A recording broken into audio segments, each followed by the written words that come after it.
Welcome. This is Ty from tyagar.com. That's TYAGAR.com. Today we're going to talk about the 4 ways to wealth. In the United States, there's a magazine that historically have reported upon the 400 wealthiest people in the United States, and also has an issue that reports on the wealthiest people around the world. That magazine, that you may be well aware of, is Forbes magazine. And upon reading Forbes magazine, it really struck me that when you look at the wealthiest people in this country and around the world, that all of their wealth only comes from 4 areas. So I wanted to talk briefly about those 4 areas and to provide some food for thought, so to speak.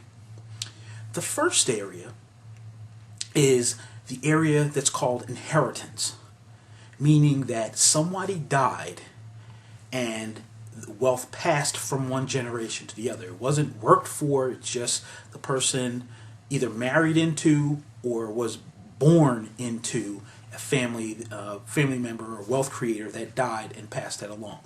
So with that, in the international Forbes listing, for example, the Queen of England may be on that list. And the Queen of England obviously inherited her wealth. The Sultan of a country called Brunei is on that list. In the United States, the family descendants of the Walmart fortune are well up in that list of the sons and daughters of Sam Walton, who passed away years ago. Unfortunately, in the area of inheritance, I missed that boat. Maybe you missed that boat. But fortunately, there's still 3 other ways that wealth has been created, as evidenced by the Forbes list. The second area is the area of real estate. And a good example of that list, or a popular example, prominent example, is that of Donald Trump. Now, many of you may say, oh, wait a minute, Donald Trump, he started out with $400 million from his father, Fred Trump. So Donald Trump would more or less be on the inheritance side, right? Not self-made, if you will. However, that is accurate.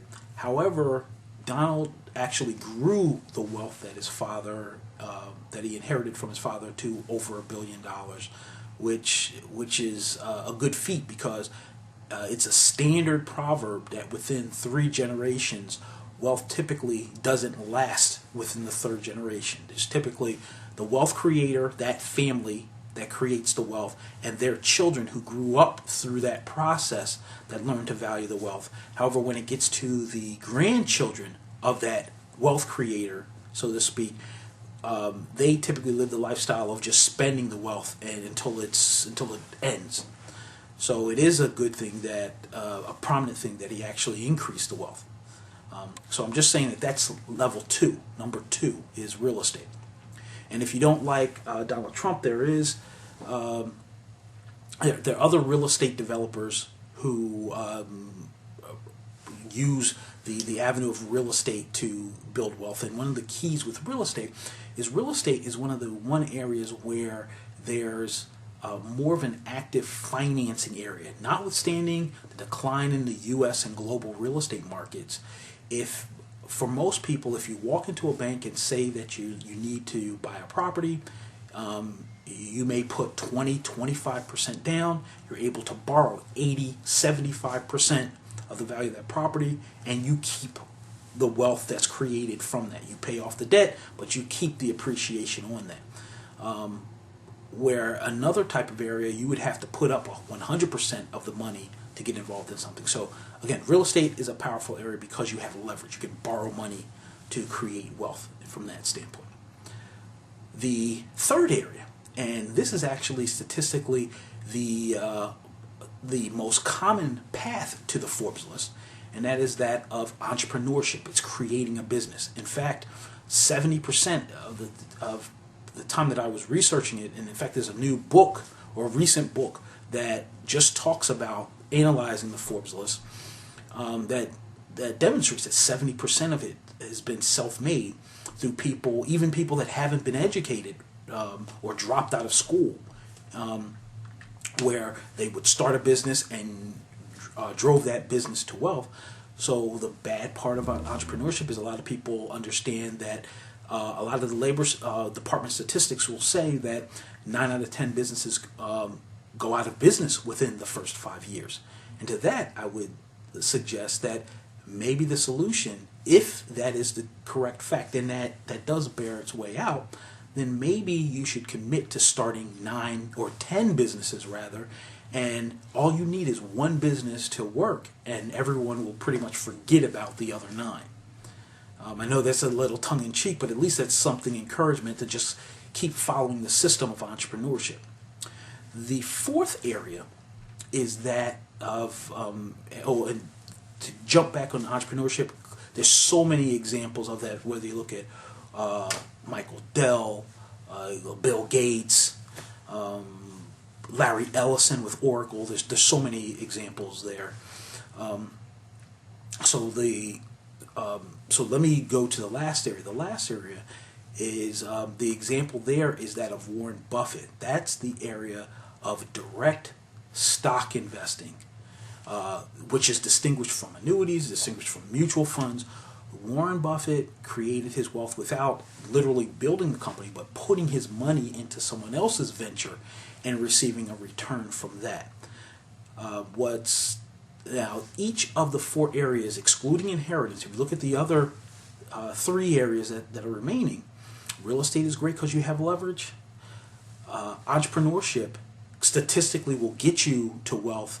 You're more likely to achieve wealth through that avenue through anything else. However, it takes a lot of time and a lot of effort. However, you don't need a lot of money. There's a lot of time through sweat equity. The fourth area is directing directly in companies. That does require a lot of money, a lot of capital. However, there's an easily used marketplace, like the stock market, for example, where you can buy and sell into other people's ventures. So and what's also interesting with the stock area is, again, there isn't a mutual fund. Even if you think of names of people from mutual funds, if you will, it's not the mutual fund investors. It's actually the founder of the mutual fund company. So that's actually more or less on the entrepreneurship side of the Forbes list people. And in fact, what's interesting is there's actually one person that reached the Forbes list just by investing in one stock, not in a mutual fund, but by investing in one stock. Granted, that stock was Warren Buffett's stock, but it's another testament that if you don't necessarily need to start your own company, you can invest money into someone else's venture and create wealth.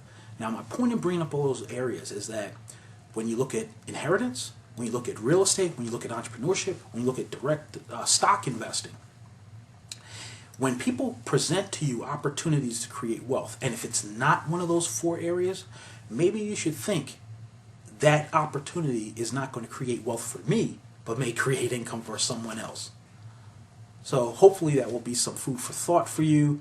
And again, this is Ty Agar at tyagar.com for more simple, clear solutions to create financial freedom and peace of mind in this turbulent marketplace.